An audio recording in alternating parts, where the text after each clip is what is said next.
Bonjour à tous et à toutes, j'espère que vous allez bien. Aujourd'hui, on va s'intéresser à une fête actuelle, la Saint-Valentin, la fête des amoureux. La Saint-Valentin est une fête traditionnelle des pays anglo-saxons, mais elle connaît un réel développement en France depuis les années 80. Comme pour la majorité des fêtes, les origines de la Saint-Valentin ne sont pas certaines.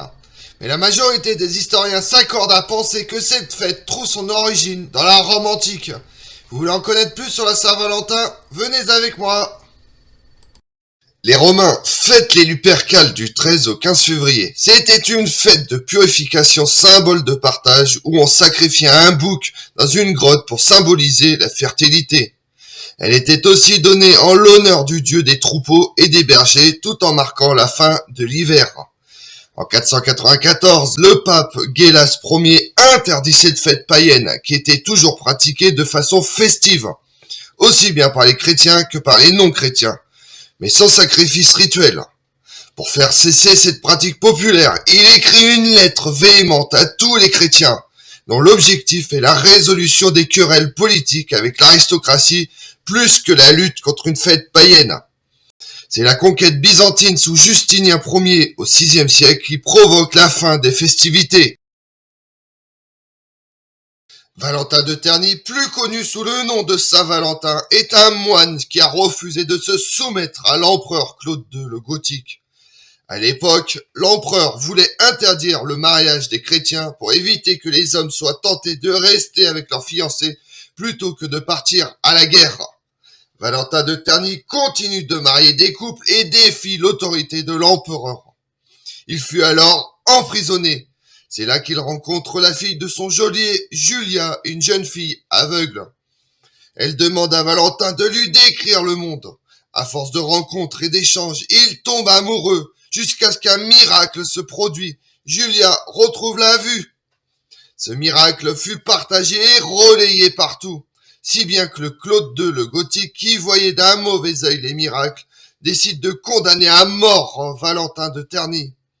Le jour de son exécution, il est roué de coups par les légionnaires romains et décapité sur la voie Flaminia, le 14 février 269. Toute la famille de Julia se convertit au christianisme pour honorer la mémoire de Valentin. Il est dit que Julia plante près de la tombe de Valentin un amandier. L'arbre est depuis ce jour un symbole d'amour. L'origine réelle de cette fête est attestée au XIVe siècle dans la Grande-Bretagne, encore catholique, où le jour de la Saint-Valentin du 14 février est fêté comme une fête des amoureux, car l'on pensait que les oiseaux choisissaient ce jour pour s'accoupler. Restée vivace dans le monde anglo-saxon comme Halloween, cette fête s'est ensuite répandue à travers le continent à une époque récente.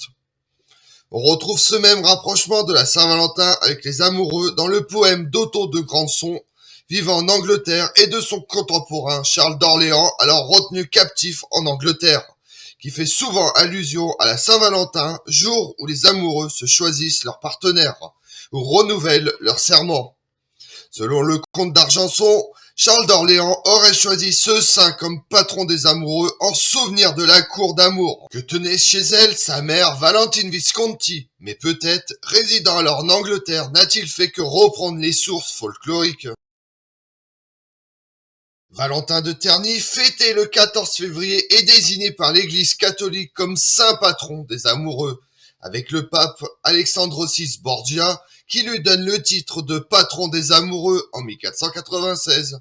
Les documents sont assez abondants jusqu'au milieu du 19e siècle pour permettre de constater l'extension de la coutume dans l'aristocratie européenne, puis sa diffusion dans le milieu populaire au 18e siècle. Ce qui explique que la vie des saints d'Adrien Baillet en 1704 ne mentionne pas encore dans la rubrique consacrée à Saint-Valentin le fait qu'il serait le patron des amoureux. Cependant, cette coutume ne se déroulait pas toujours le 14 février. Au cours de la semaine des Valentines, ces dernières reçoivent une lettre de leur Valentin qui se propose de les accompagner le jour de la fête des Brandon, se déroulant le premier dimanche du carême. La Saint-Valentin comme fête commerciale se développe aux États-Unis au milieu du 19e siècle avec la vente de cartes qui rappellent les petits billets que s'échangeaient le Valentin et sa Valentine. La Saint-Valentin est devenue une fête laïque au XXe siècle. Plusieurs saints différents des premiers temps du christianisme, nommés Valentin, sont en effet l'objet du vitae hagiographique légendaire. Cette confusion des origines explique que la fête religieuse de Saint-Valentin a été rayée du calendrier liturgique romain en 1969 par le pape Paul VI, mais a été conservée dans les calendriers régionaux. Au XXe et XXIe siècle, la Saint-Valentin reste une fête commerciale pour certains, une occasion de célébrer l'amour pour d'autres. Comme on l'a vu, la fête religieuse a laissé place maintenant à l'échange mutuel de billets doux illustrés de symboles tels qu'un cœur ou un cupidon. Cependant, en Amérique du Nord, les échanges de cartes ne se font pas selon la conception européenne, où la Saint-Valentin est envoyée à une personne unique. Il n'est pas rare qu'une personne y envoie une dizaine de cartes, et même que des élèves d'école primaire envoient à leur maîtresse d'école une carte d'amour. Je vous remercie d'avoir suivi cette vidéo en ma compagnie.